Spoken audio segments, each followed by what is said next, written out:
Son Excellence, Monsieur Smith Augustin, le général de l'OEA, Loris Almagro, Monsieur le ministre de la Justice et de la Sécurité publique d'Haïti, Patrick Pellissier, Excellence, Madame l'ambassadrice de la mission permanente d'Haïti à l'OEA, Myrta Desulmé, Excellences, Mesdames, Messieurs, les ambassadeurs des États membres et observateurs de l'OEA, Mesdames et Messieurs. Thank you very much for hosting this significant event. je vous remercie d'avoir organisé cet événement important, de nous avoir accueillis dans ce lieu historique. Nous sommes ici pour parler sincèrement et directement d'un sujet qui nous préoccupe fortement. Il s'agit de la situation sécuritaire grave que subit notre pays et qui a duré trop longtemps. C'est avec un profond sentiment de tristesse, d'urgence et de gravité que je parle devant vous aujourd'hui pour vous décrire la situation sécuritaire alarmante qui sévit à l'heure actuelle en Haïti. C'est une triste réalité que personne dans la communauté internationale ne devrait ignorer. Pendant plusieurs années, Haïti a fait face à une menace sans précédent, une menace qui dépasse le simple cadre de la criminalité organisée. Il s'agit d'une menace existentielle pour tous les Haïtiens, une menace portée par des gangs criminels lourdement armés, bien organisés et bien financés, soutenus par des acteurs qui cherchent à saper l'autorité de l'État, à fragmenter notre territoire et à répandre la terreur parmi nos citoyens. En effet, les gangs armés contrôlent de vastes territoires du pays, créant un climat de terreur au sein de nos communautés, paralysant nos institutions publiques et privées, se livrant à des enlèvements violents, à des exécutions extrajudiciaires et à d'autres actes criminels graves qui mettent systématiquement en danger la vie de nos concitoyens ainsi que la stabilité politique et économique du pays. Cette situation sécuritaire n'est pas simplement le résultat de dynamiques locales. Il est alimenté par des réseaux internationaux de trafiquants d'armes et de munitions qui s'infiltrent sur notre territoire, notamment par les frontières terrestres et également de par nos côtes vulnérables. Des individus malveillants venus de l'extérieur profitent de la situation chaotique et utilisent les gangs comme bras armés pour contrôler le territoire, terroriser la population et écouler leurs marchandises illicites.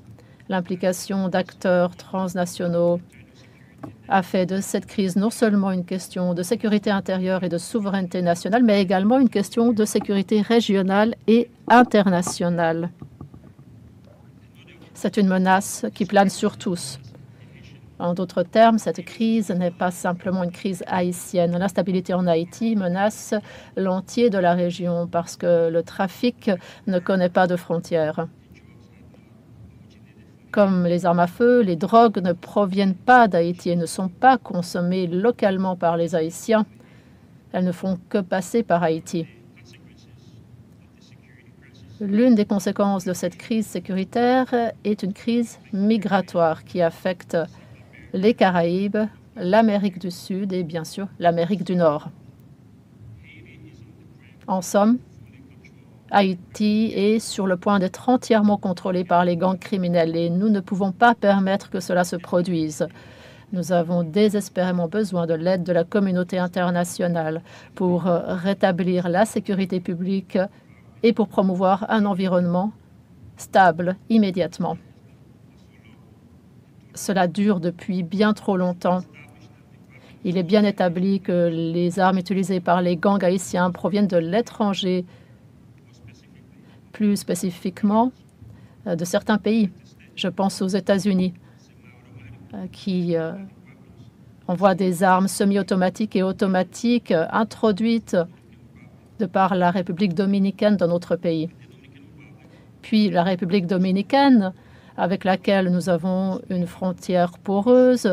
Il y a de la corruption, de la contrebande qui facilite l'entrée illégale d'armes et de munitions qui tuent nos concitoyens. Puis il y a la Colombie, et le gouvernement colombien l'admet. La Colombie est une source majeure de cocaïne qui transite par Haïti. Le trafic de drogue finance les activités des gangs. Je pense également à la traite des personnes. Il y a des réseaux criminels qui utilisent Haïti comme plaque tournante, point de transit pour recruter des victimes vulnérables pour la traite des personnes et le trafic des organes. Cette économie criminelle alimente une machine de guerre locale qui a des implications et des conséquences régionales. Les forces armées d'Haïti, en dépit de leurs ressources limitées, de leur stade embryonnaire, restent fortes. Les forces armées se renforcent, se réorganisent et font face chaque jour à ce climat de violence avec détermination et avec un grand sens du sacrifice. Nous avons lancé plusieurs initiatives concrètes dans la lutte contre ces gangs. Nos soldats protègent au risque de leur vie des installations critiques telles que la Banque centrale, l'aéroport international, les douanes, les ports et les infrastructures de télécommunications. En dépit de nos ressources financières limitées, nous avons investi dans des véhicules blindés, nous avons établi de nouvelles bases opérationnelles et nous avons renforcé nos capacités de réponse. Nous planifions également la construction de nouvelles bases militaires dans des zones stratégiques afin de mieux couvrir le territoire national. Nos soldats ont été envoyés en France et au Mexique où ils ont reçu une formation de haut niveau en matière de renseignement, de combat urbain et d'aide humanitaire. Je remercie également Taïwan qui a joué un rôle décisif dans l'acquisition d'armes. Taïwan nous a fourni des armes et des munitions dont nous avions grand besoin, bien sûr avec l'aide des États-Unis également.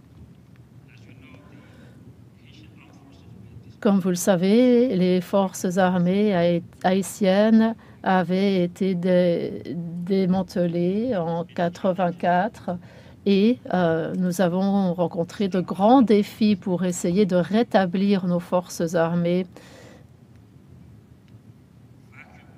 Et en raison du vide qui avait été créé par cette absence de forces armées, on en est là où nous en sommes aujourd'hui. Les États-Unis nous ont grandement aidés en tant que partenaires en reconnaissant la nécessité de bâtir des forces armées capables de protéger l'entier du territoire en Haïti. Et nous sommes très reconnaissants aux États-Unis pour cela. Nous les remercions pour leur compréhension. Nous sommes reconnaissants à tous les pays qui nous ont aidés jusqu'à aujourd'hui pour faire face à cette situation. En particulier, nous remercions le Mexique d'avoir accepté de former 700 nouvelles recrues pour nous. Nous remercions le Mexique pour cet effort. C'est ce type d'effort que nous aimerions voir également de la part d'autres États membres pour renforcer nos capacités militaires. Certes, ces efforts sont courageux et nous vous en sommes reconnaissants, mais ils demeurent insuffisants compte tenu de la situation. Parce que les défis sont nombreux.